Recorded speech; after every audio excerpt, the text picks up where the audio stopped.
Olá, meus amigos e minhas amigas, vocês que nos seguem no R3Cast. Eu sou Nubem Bonfim e hoje nós estamos estreando o programa Na Berlinda. Inscreva-se no nosso canal, deixe seu like, compartilhe esse vídeo, ative as notificações e participe deixando seu comentário. Aqui em nossos estúdios, os entrevistadores que vão dividir a bancada comigo, os jornalistas Wilker Lima e Igor Trindade. E o nosso convidado é o publicitário e político Lúcio Flávio. Lúcio Flávio Miranda da Rocha, casado, 42 anos, foi candidato do Avante à Prefeitura de Aracaju, ficou em quinto lugar, obteve 12.448 votos. O empresário Lúcio Flávio é publicitário e coordenador nacional do Instituto Brasil 200. Ele também é coordenador da Marcha da Família Cristã pela Liberdade. É bolsonarista e se identifica como cristão e conservador. Primeiramente, Lúcio, eu quero agradecê-lo por ter aceitado o nosso convite em participar do primeiro programa Na Berlinda. Eu quero adverti-lo que você pode permanecer calado e não responder uma de nossas perguntas caso se sinta constrangido ou desconfortável. Mas nós vamos insistir em perguntá-lo. É uma grande responsabilidade estar estreando o programa, mas eu quero dizer para vocês que não vai ficar pergunta sem resposta. Eu quero perguntá-lo primeiramente o que motivou a direita a unificar a pauta.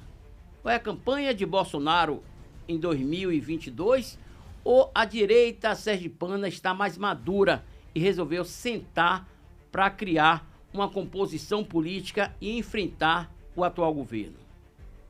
Olha, eu acho que esse princípio de unidade, ele vem desde os movimentos de rua fora Dilma. Eu acredito que naquela oportunidade foi quando que os ditos liberais, ditos direitistas e conservadores começaram a fazer mobilizações de rua, agrupamentos, e a partir de então isso tomou um volume muito maior, culminando na campanha do Jair Messias Bolsonaro. Agora sim, nós nos sentimos mais confortáveis para enfrentar as searas de poder. E agora, você sentou com o Rodrigo Valadares para conversar. A gente disse que o print é eterno, né? E a internet não perdoa. Sim, o Rodrigo Valadares, ele foi meu adversário político nas últimas eleições recentes, né? Em 2020. E num dado momento pós-campanha, a gente percebeu que nós somos os dois maiores nomes bolsonaristas do estado de Sergipe. E que apesar de não termos nenhuma obrigação de afinidade pessoal, mas nós temos uma afinidade programática de pauta. Tivemos o interesse, nós que fazemos a Marcha da Família, de debater o tema passaporte sanitário, e o Rodrigo Valadares foi o único deputado dentre os 24 que recepcionou essa pauta na Assembleia Legislativa.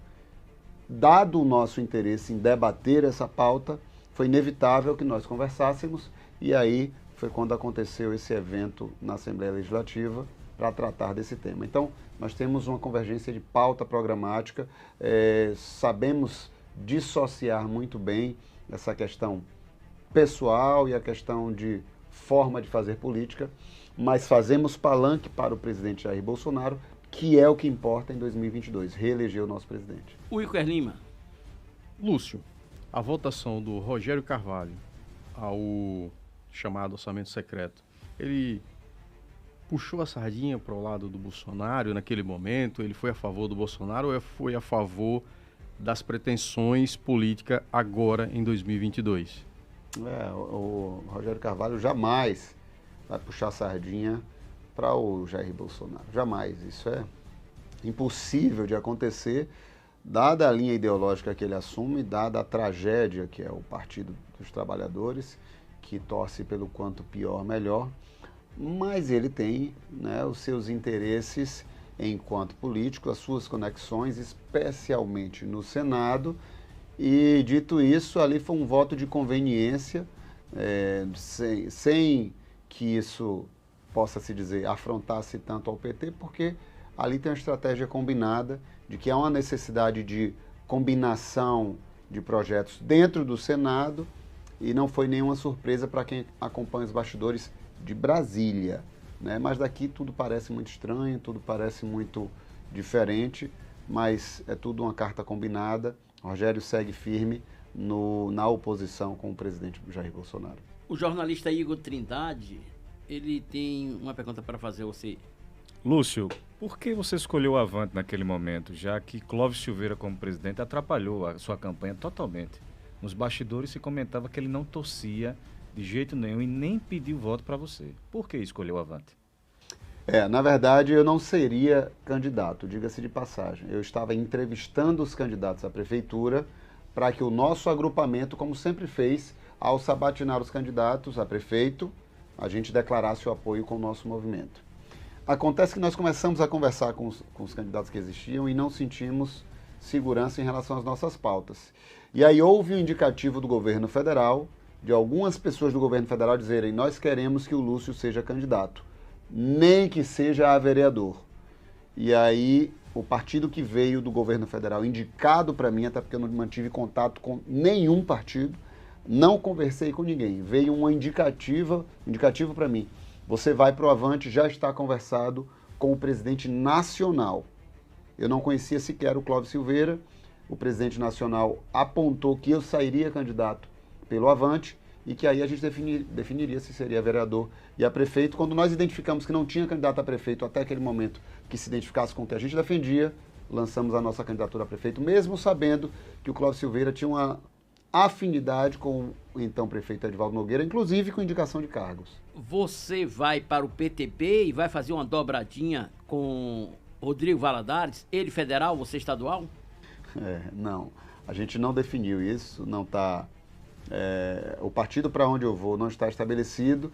Eu estou estudando essa vai ser uma eleição diferente, atípica. Pela primeira vez, deputados estaduais não farão coligação, os partidos, então vão ser chapinhas de cada partido. Eu preciso conhecer a chapinha de cada partido para saber se ela se torna viável para o meu nome. Sairei candidato a deputado estadual, e eu já conversei com o deputado Rodrigo Valadares, inclusive, que eu estou defendendo a candidatura do pastor Antônio dos Santos, a defesa que eu tenho para o Parlamento Federal, e eu sairei ao Parlamento Estadual. Ô Lúcio, tira uma dúvida nossa, né, de quem está nos assistindo nesse momento.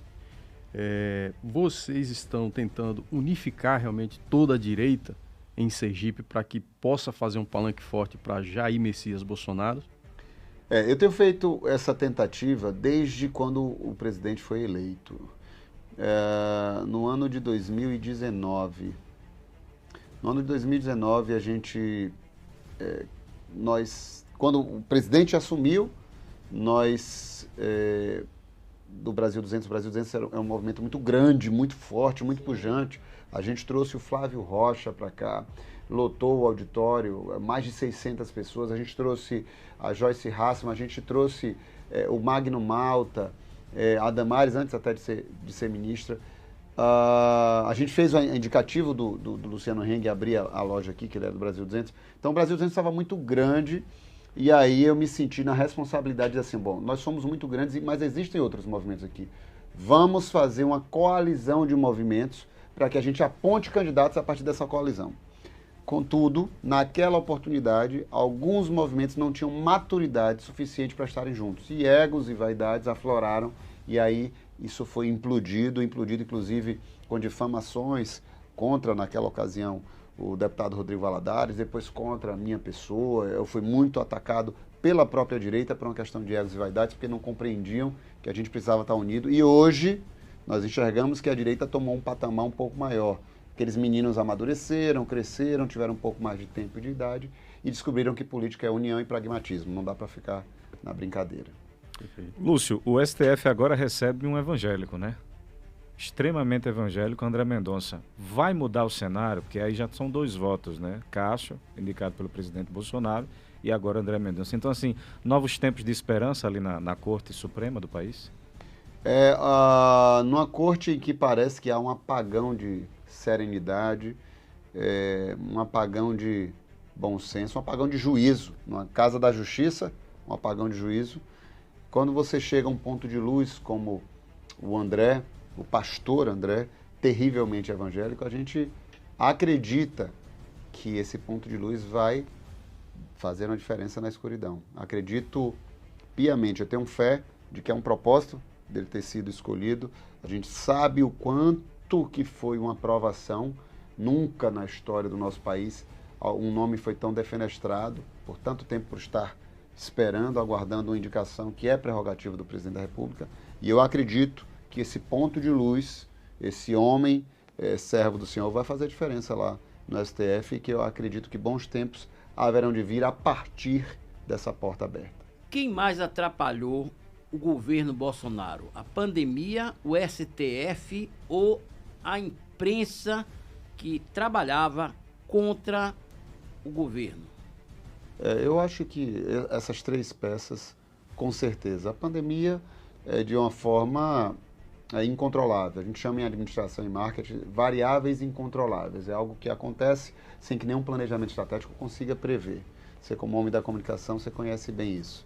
Fatores externos incontroláveis. Mas a imprensa, por ela ter sofrido aí a verdadeira dosimetria da pena, que é acabou a mamata, acabou os acordos, ela tomou um posicionamento de ser contrário ao governo federal, exatamente porque o governo não se submeteu. Se tornou um detrator, não do presidente Jair Bolsonaro, mas do nosso país. A imprensa hoje, a Rede Globo, é uma detratora do nosso país. E o STF, que lamentavelmente passou a ser uma entidade que, ao invés de ser jurídica, virou política, passou a ultrapassar as barreiras de poder. Então hoje nós temos o melhor presidente da história do nosso país sendo atacado por três grandes forças, uma não controlável, que é a pandemia, o vírus do Covid, e as outras duas que tomaram partido por conta dos posicionamentos firmes. O nosso país era para estar um outro, se a gente tivesse essas entidades. A imprensa disse que é o quarto poder. Se tivesse essas entidades, o Poder Judiciário e o quarto poder aliado ao nosso presidente, para que avançássemos com as pautas de desenvolvimento do país. Mas não é o que acontece. Lúcio, em 2020, no pleito que você galgou, Tarantella fez várias acusações naquele momento, dizendo que você fazia parte de um grupo, né, um grupo político que está ainda no poder. Ganhou as eleições, que foi comandado pelo prefeito Edivaldo. Ainda há essas arranhaduras de Tarantella para com você? Ou terminou tudo em pizza? Acabou assim as arestas? Tarantella soltou um áudio, Tarantella sendo Tarantella, né? Que ele pagaria pizza para todo mundo em Aracaju se eu conseguisse sair candidato a prefeito. Ele disse que Lúcio Flávio, eu não vou repetir os palavrões que ele disse, Lúcio Flávio se ferrou, vai sair candidato a vereador, se ele quiser vai ser no máximo vereador, e se ele conseguir sair a prefeito, eu pago pizza para a cidade toda. Eu saí a prefeito e ele não pagou. Recentemente ele deu uma entrevista num outro podcast e disse que queria conversar comigo, que já passou, que foi coisa da campanha eleitoral, cabeça quente, e eu não tenho problema dessa natureza não.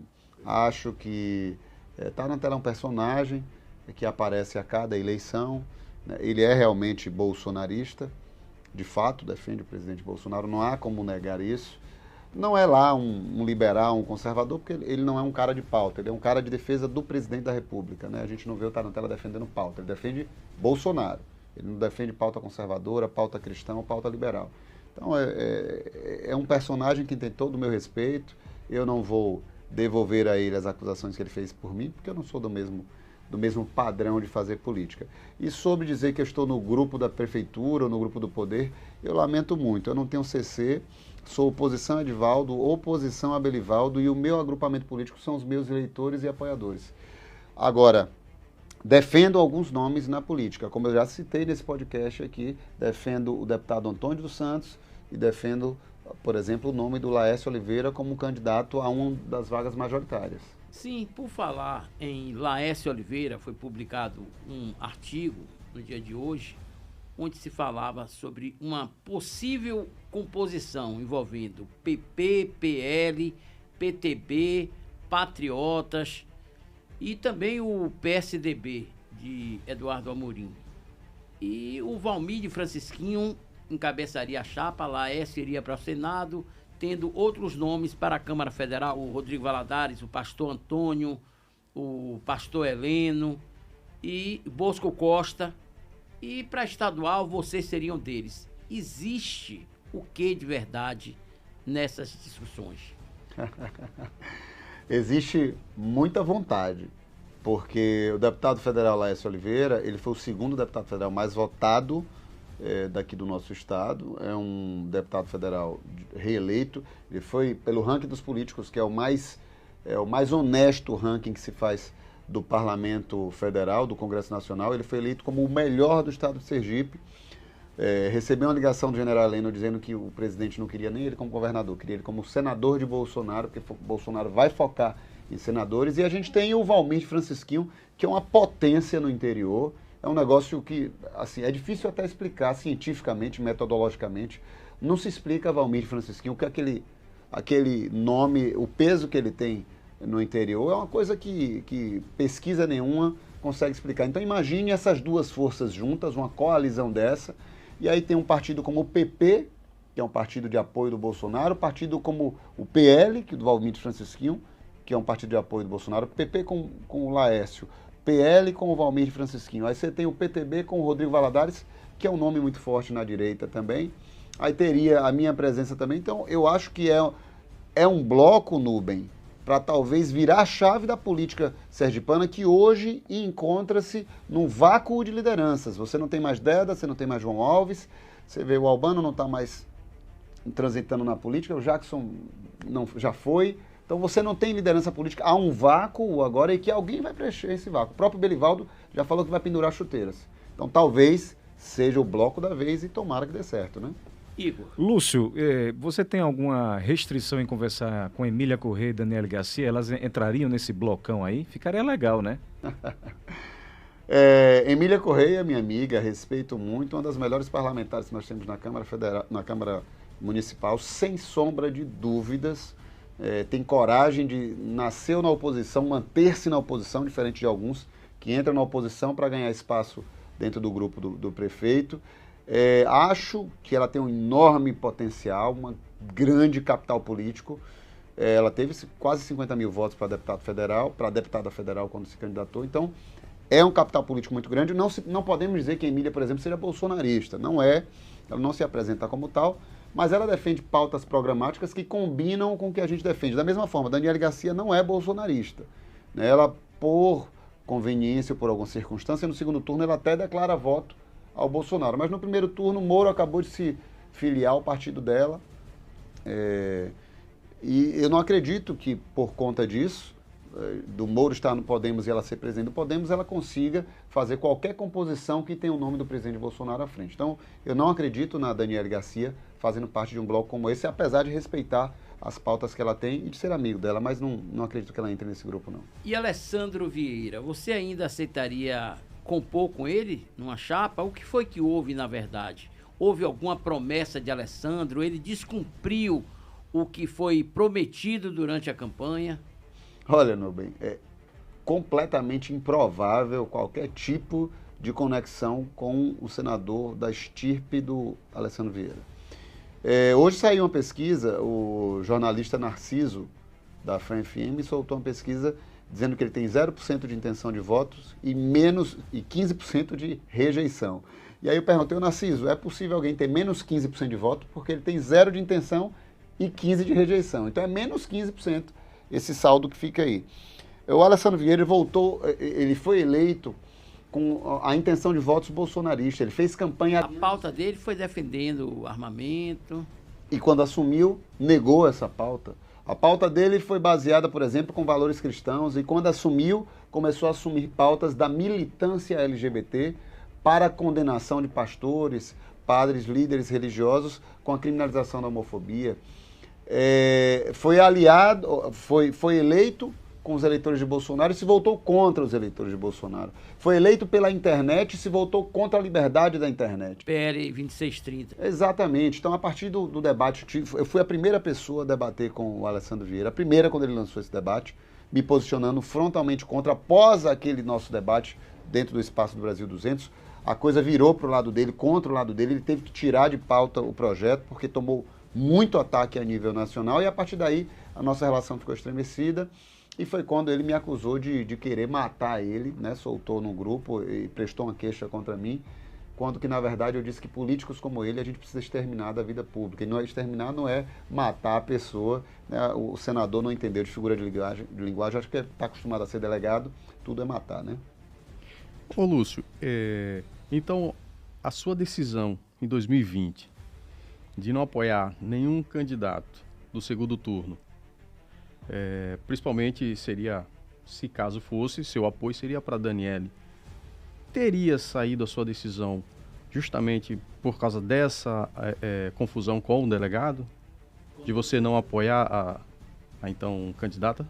Com toda certeza. Daniele Garcia não contou com o nosso apoio por conta do presidente estadual chamado senador delegado Alessandro Vieira, que é uma pessoa que não possui da nossa parte nenhuma confiança, uma pessoa que traiu todas as nossas pautas e promessas de campanha e que hoje mantém um nível índice de rejeição absurdo, a tal ponto de não conseguir se candidatar nem a ser governador do estado, porque Sergipe conhece ele e faria uma vergonha para ele nas urnas, e agora teve que entregar a presidência do partido para o deputado Jorge Passos, porque não tem nenhuma condição de ele fazer a aglutinação, agregar gente para o nome dele enquanto presidente. Então, exatamente esse é o motivo, que não tem nenhuma condição de aliança, não teria condição de aliança com o Daniele Garcia, por conta do senador Alessandro Vieira. Certo.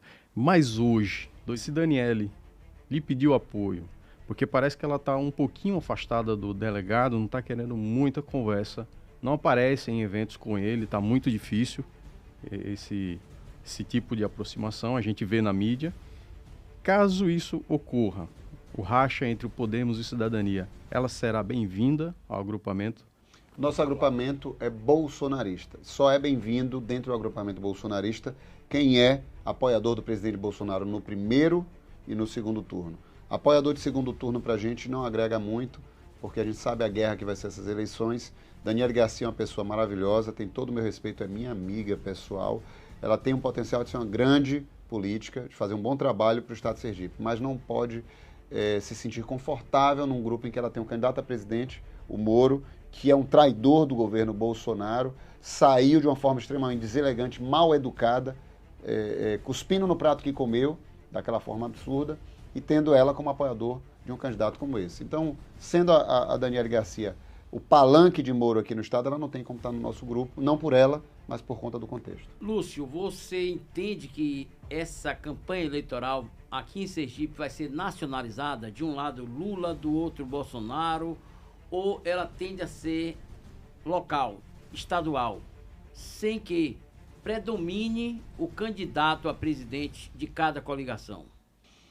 O Belivaldo, que é o capitão do grupo aí da base do governo, já falou que ele não vai trazer a interferência, não vai poluir o debate eleitoral daqui com a campanha nacional. Isso é palavra de... Esse interesse é interessante para ele, no caso, sim, né? Sim, claro, porque fica fácil para ele, né?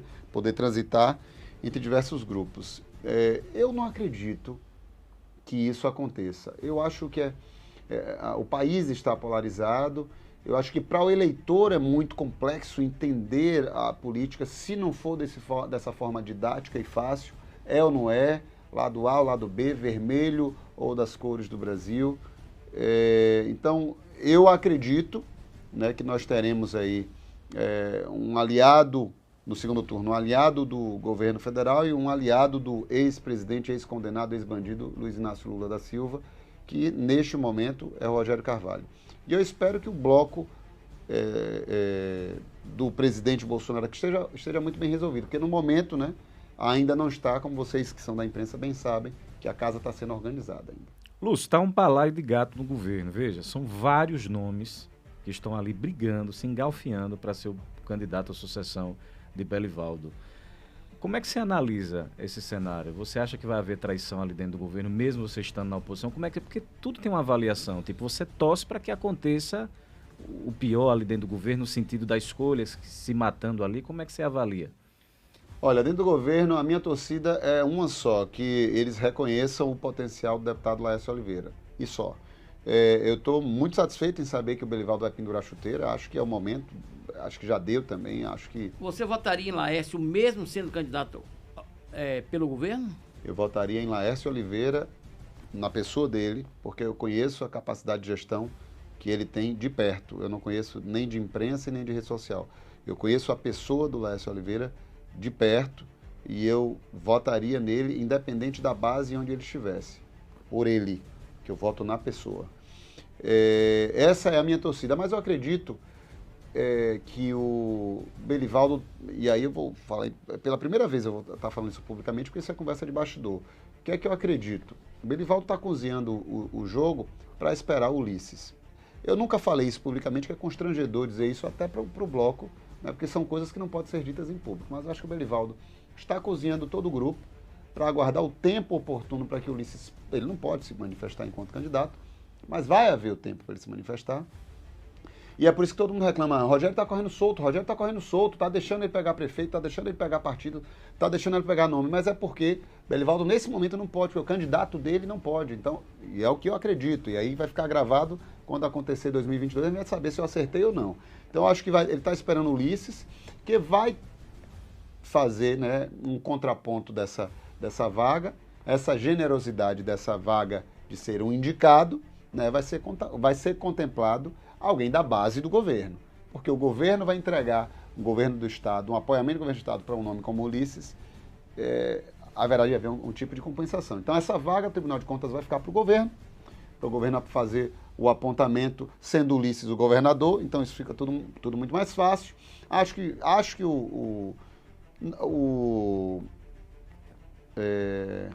Quem ganharia, Lúcio, esse prêmio de compensação aí nessa troca de favores? Bom, aí essa é a pergunta que vale R$1 milhão de reais. Mas o que é que eu queria dizer que eu esqueci foi o Mitidieri, acho que não fica na base. Isso é algo que eu estou apostando que, na verdade, ele vai... 2022 vai acontecer, esse podcast vai estar salvo até lá. Acho que o Mitidieri vai sair junto com o Rogério, esse é a minha aposta. Não é o que eu quero, não. Porque isso fortalece muito o Rogério. O Rogério fica muito forte, porque Mitidieri é muito forte. E há um risco muito grande do PT vencer as eleições. Então, não desejo que isso aconteça. Não quero mesmo. Mas acredito que possa acontecer pelo fato do escolhido ser o Ulisses Andrade. Acho que o Jackson não sai para o Senado, não vai ser escolhido do Senado. Então, acho que sai Rogério a governador, Mitidieri é candidato a Senado dessa chapa, sai Ulisses como candidato a governador da base e sai Laércio como candidato ao Senado, Jackson como deputado federal, André Moura, se for autorizado pela Justiça, vai ser deputado federal também. Então, acho que essa vai ser eu acho que será essa configuração, não é a que eu quero. Eu gostaria que Laércio fosse um cabeça de chapa, gostaria que Laércio, por exemplo, tivesse de repente com o PL de Valmir Francisquinho, PP-PL, de repente o Rodrigo no bolo aí, enfim, a turma bolsonarista de direita estivesse junto. Para mim, era o ideal. Só que não é isso que eu estou enxergando. Não é isso que eu acho que vai acontecer, infelizmente. E Valmir Francisquinho pode entrar aí e botar água no chope e estragar toda essa festa? Ele sendo candidato a governo? Se ele souber fazer... Valmir é muito forte no interior, né?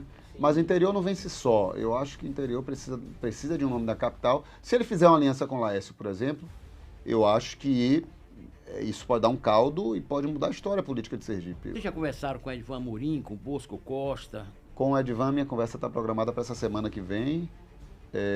Acho que talvez quando o podcast for publicado eu já tenha essa conversa feita, mas com o Bosco não conversei ainda.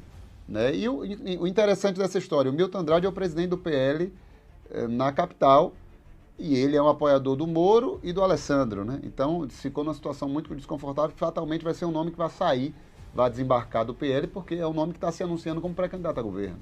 Então é um nome que inclusive eu tenho nutro muito respeito, uma mente brilhante. Milton Andrade é um dos empresários mais inteligentes e entendedores do estado de Sergipe que eu conheço. Fiz questão de defender a campanha dele na eleição passada para governo.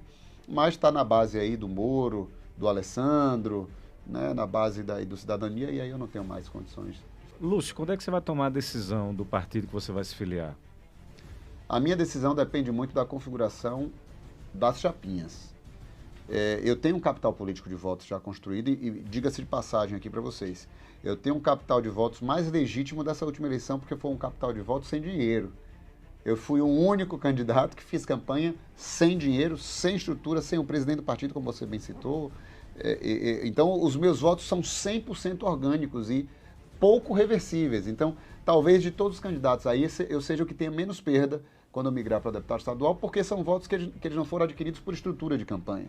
Foram votos orgânicos, autônomos e naturais. Tanto é que a minha própria chapa de vereadores, ela teve 3 mil votos somados. Eu tive quase 13 mil. Então, não foram os vereadores que trouxeram votos para mim, não foi o partido que trouxe voto para mim, não foi dinheiro, não foi campanha. Foram votos orgânicos. Então, os votos ficam personificados, inclusive você leva para a próxima eleição, para a eleição proporcional. Exatamente. Então, eu preciso esperar a formação das chapinhas, porque o capital de votos que eu tenho, se eu entrar numa chapa errada, por exemplo, isso pode prejudicar a minha eleição, né, a cadeira que eu possa vir a assumir. Então, eu dependo da estrutura da chapinha dos partidos que estão me convidando. Que, graças a Deus, louvo a Deus, porque não são poucos os partidos que estão me convidando. Lúcio, quem seria o nome a vice na chapa do presidente Bolsonaro à reeleição, na sua opinião? Eu vou te falar, existem alguns nomes muito bons para serem vice na chapa. Um dos nomes que eu gosto muito é o governador Zema.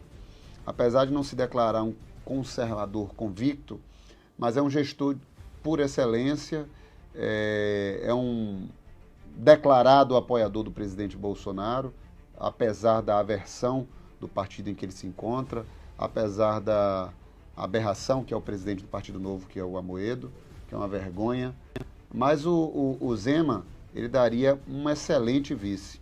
Mas também eu acho que ele poderia ter melhor performance se ele encontrasse um bom vice no Nordeste ou um bom vice como mulher.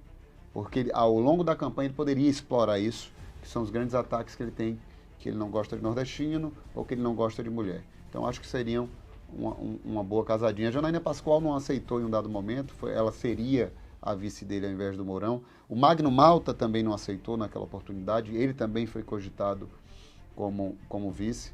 Então eu acho que ele escolhendo algum nome muito bom no Nordeste ou uma mulher, né? A Damares seria uma boa mulher para poder representar o Nordeste, que ela se diz sergipana, inclusive. Eu acho que ele tem que tomar muito cuidado nessa escolha e ele tem sido cuidadoso nisso. Vamos continuar no Nordeste. Bolsonaro recentemente esteve no interior, no sul da Bahia, onde houve aquela enchente, né? E momentos antes, o governador Rui Costa, que é do PT, também esteve nessa cidade. E uma dezena de pessoas acompanharam o governador Rui Costa e depois que Bolsonaro chegou, a cidade parou, né? O vídeo viralizou, muita gente comentou sobre isso. Então, por que Bolsonaro cresceu tanto no Nordeste? É importante a gente frisar. O Nordeste é conservador, é genuinamente conservador. O Nordeste é, por essência, conservador. Ele foi sequestrado por um projeto de assistencialismo barato, raso, que visava poder, que era o projeto do PT, o projeto do Lula, do painho Lula, do santo Lula, mas o Nordeste é conservador. O Nordeste é muito religioso. O nordestino, a pessoa do interior, é uma pessoa muito família, muito religiosa, que preza muito valor. Isso foi sequestrado em um dado momento pelo PT, e com o Bolsonaro, essa raiz, esse DNA aflorou no nordestino.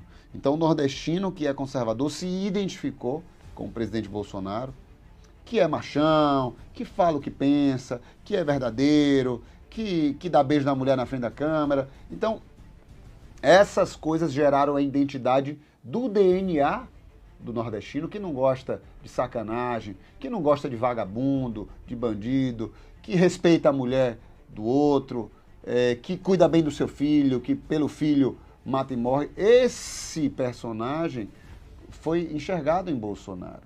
Então eu acho que, inclusive eu conversava com o Miguel Najib, que é o pai do movimento em Brasília, o pai do movimento Escola Sem Partido, e ele falava, Lúcio, Eu nunca entendi como é que o Nordeste passou a votar no Lula, que o Nordeste é a região mais conservadora que existe no Brasil. Não existe nenhuma região mais conservadora no Brasil do que o Nordeste. Como é que vocês votam no Lula? Um negócio, eu falei, é exatamente porque o Lula alcançou o coração do Nordeste pelo assistencialismo, pela barriga, pela fome. Não foi pela ideologia, porque o Nordeste é conservador. Então eu acho que o presidente Bolsonaro, você deu um grande exemplo lá na Bahia, o Rui Costa passou vergonha, foi enxotado na rua. Né? E aí é que eu quero dizer para você que está assistindo esse podcast, preste muita atenção, pesquisa eleitoral tem para todo preço e gosto, todos os preços e gosto, é ao gosto do freguês.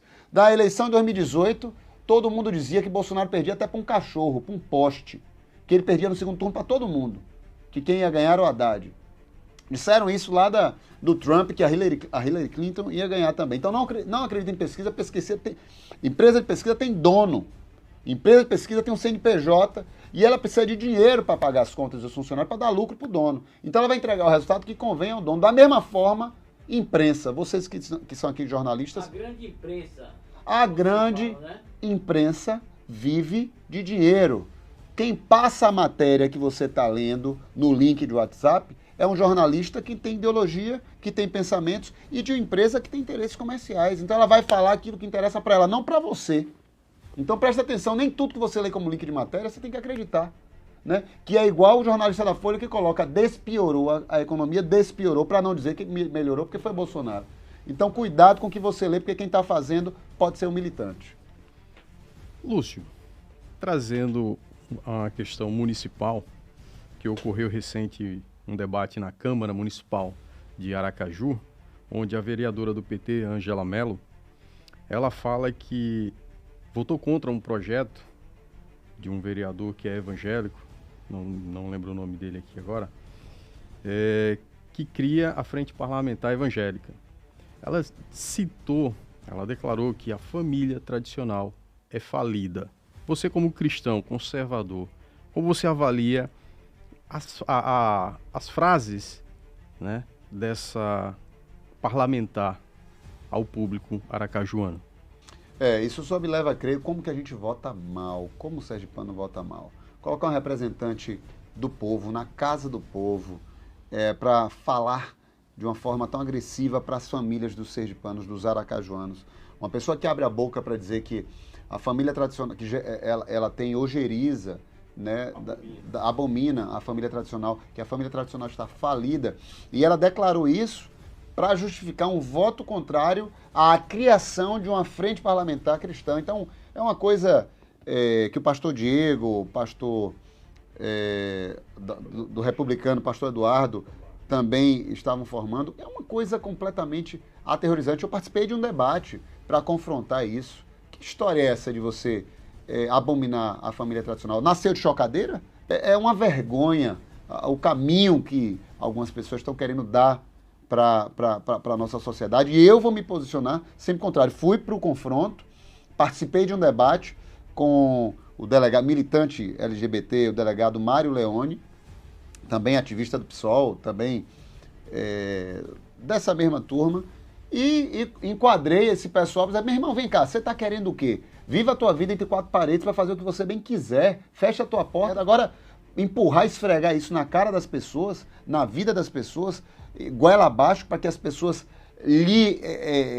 glamorizem esse tipo de coisa que você tem na sua vida pessoal, na sua vida privada. Eu, enquanto coordenador da Marcha da Família Cristã pela Liberdade, enquanto for coordenador, nós iremos para o confronto. Esse tipo de pessoa não pode vencer no grito. Ela vai ter que vencer no argumento. E no argumento, a ciência, a biologia não falha. E é esse tipo de pessoa, né, dessa linhagem esquerdista, que quer voltar ao poder, não só no município, né, mas a nível estadual e federal. Como é que você avalia essa situação? Nordestino, ele é tradicional, é família tradicional e preserva isso há centenas de anos. Você concorda que o PT deve ou não voltar ao poder? Meu irmão, nordestino pede benção. Benção a meu pai, benção a minha mãe. Nordestino reza Pai Nosso. Nordestino ora. O PT já mostrou para que veio.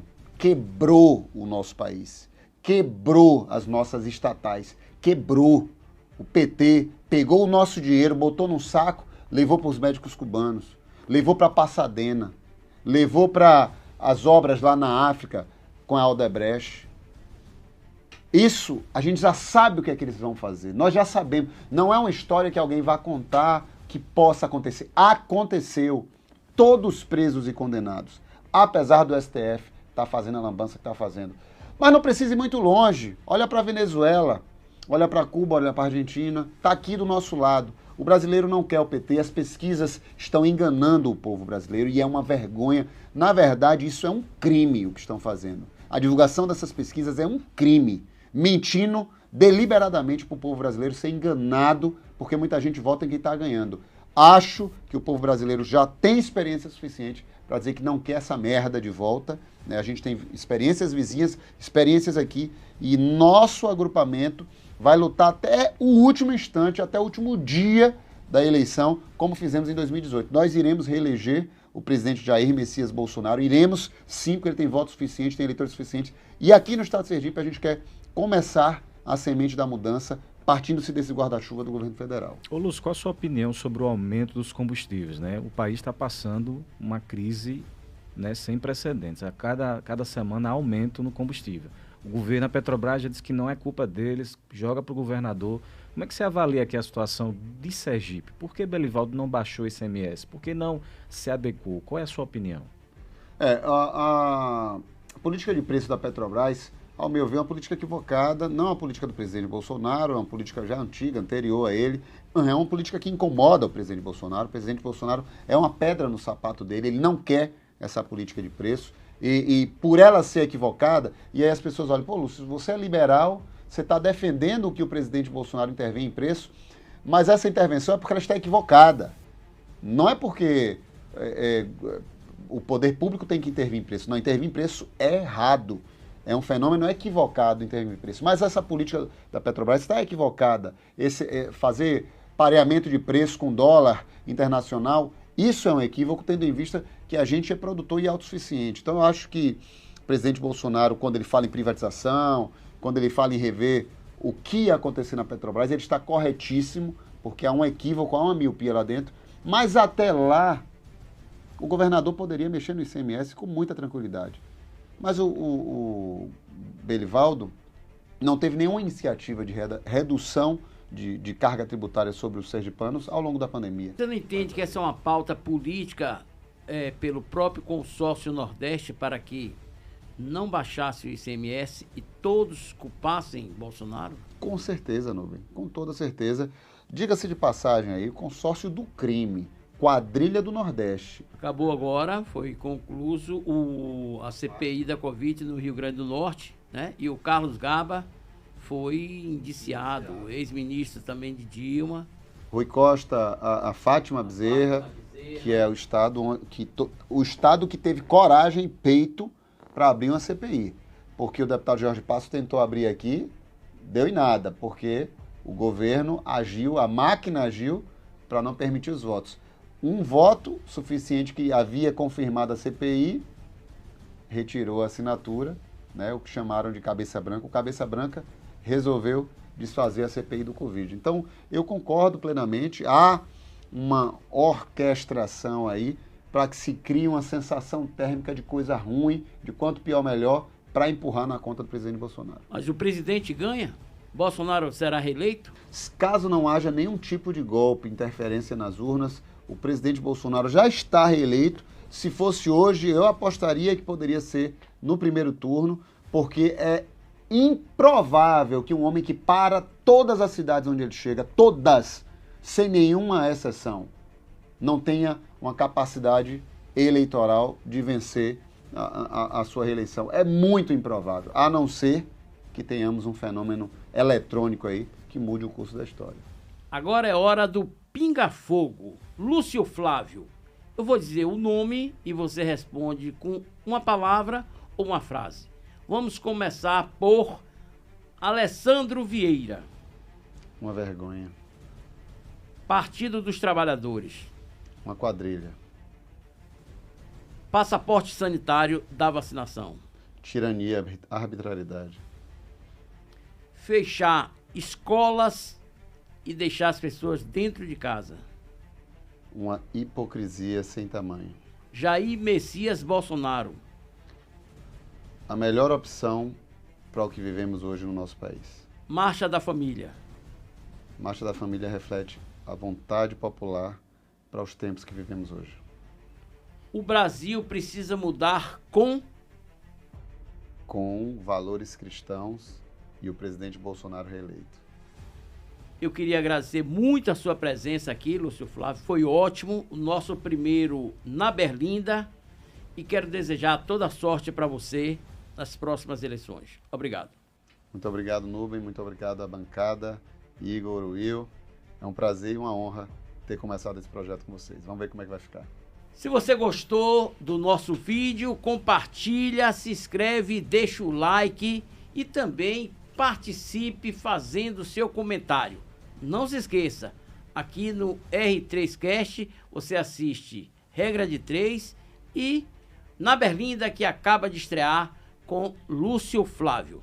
Queria agradecer também aos jornalistas, parceiros Igor Trindade e Wilker Lima. É um prazer participar novamente de mais um programa, desta vez o Na Berlinda, dentro do R3Cast. Obrigado, Nubem, obrigado, Wilker, obrigado ao Lúcio Flávio e a toda a produção. Foi maravilhoso o programa. E a gente encerra aqui com um trecho da música de Raul Seixas, As Aventuras de Raul Seixas na cidade de Thor. Ele dizia o seguinte, isso tem muito a ver com a política. Tem gente que passa a vida inteira travando uma inútil luta com os galhos, sem saber que é lá no tronco que está o coringa do baralho. Um grande abraço a todos e fiquem ligados acompanhando toda a programação do R3Cast.